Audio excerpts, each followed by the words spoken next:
Welcome to the Blanco Wellness Podcast. Thank you for being here. Take a breath, settle in. And let's talk today about one of the quietest and most difficult forms of courage there is. There is a feeling that arrives before the decision does, sometimes months before, sometimes years. It is not loud. It does not announce itself with certainty or arrive with clear instructions. It comes as a quiet, persistent sense that something is no longer right.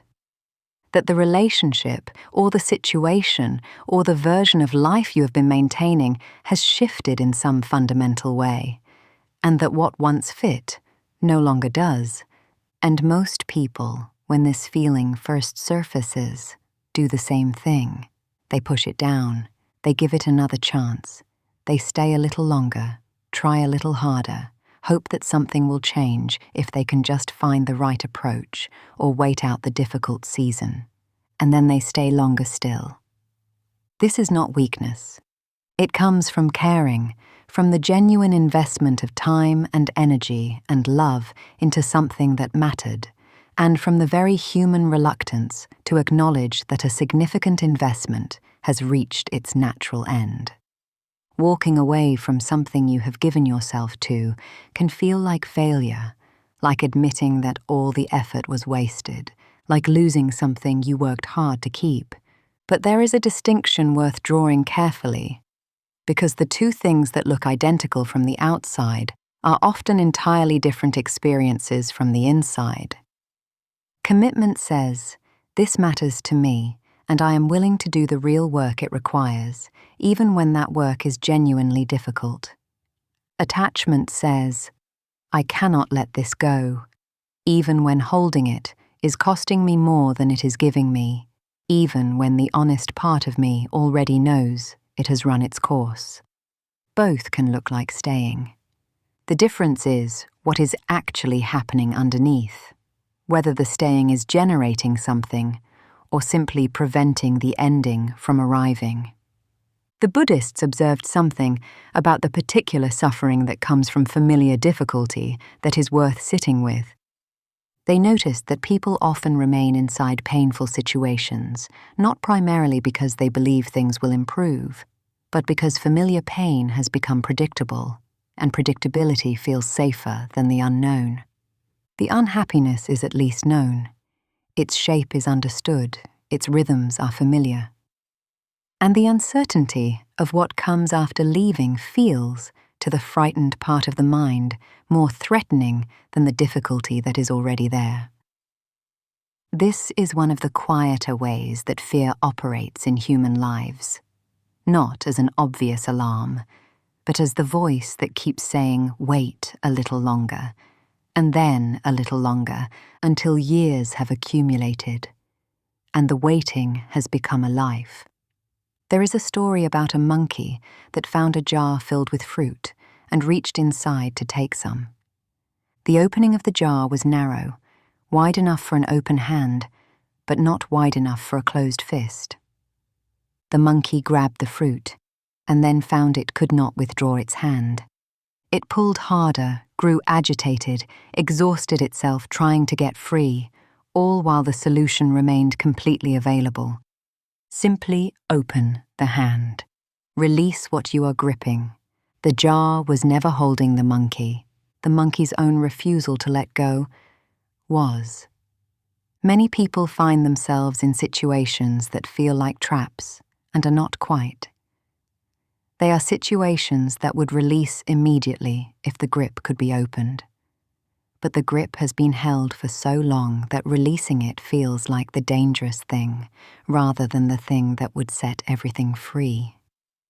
The Taoist understanding of seasons is useful here. The natural world does not ask a tree whether it is ready to release its leaves. The season arrives, the conditions change, and what belonged to autumn is released so that spring can eventually occur. The tree is not diminished by the loss, it is prepared by it. What looks like an ending from one vantage point is, from a wider view, simply a transition, the necessary clearing that makes the next arrival possible. Human lives move through seasons in the same way. And some of the most important transitions involve recognizing that a particular season has genuinely ended, and that continuing to act as though it has not is preventing the next one from beginning. There is a question that cuts through most of the confusion about this, and it is worth applying honestly to any situation you are uncertain about. Are you staying because something is genuinely growing? Because the difficulty is the productive kind, the kind that builds something real between two people or develops something important in you? Or are you staying because you are afraid of what leaving would mean? Growth has a particular quality even in difficult periods. It generates some energy, some sense of forward movement, some evidence that the effort is building toward something. Fear has a different quality. It produces heaviness, a kind of stuckness, the repeated cycling through the same patterns without meaningful change. Most people, when they ask this question honestly, already know which one they are living inside. Walking away from something significant is rarely clean or immediate. Grief is real and deserves its time. The loss of what was imagined, the future that was being quietly built around something that no longer exists, can take longer to process than the loss of the thing itself. All of that belongs to the experience and should not be rushed. What tends to happen, though, after the grief has been genuinely moved through, is that something unexpected becomes available on the other side. Space. Genuine space. For healing, for the return of a self that had been organized around someone else's presence, for the quiet rediscovery of what actually matters to you when a significant portion of your attention is no longer consumed by maintaining something that was no longer working. The next chapter does not arrive while you are still entirely occupied with the previous one. This is not a reason to leave things prematurely or to treat difficulty as an automatic signal to exit. It is a recognition that some chapters do genuinely end, and that continuing them beyond their natural conclusion tends to cost both people more than the honest ending ever would have. As we close today, I want to leave you with a question to sit with honestly. Is there something in your life you have already outgrown? A relationship? A belief?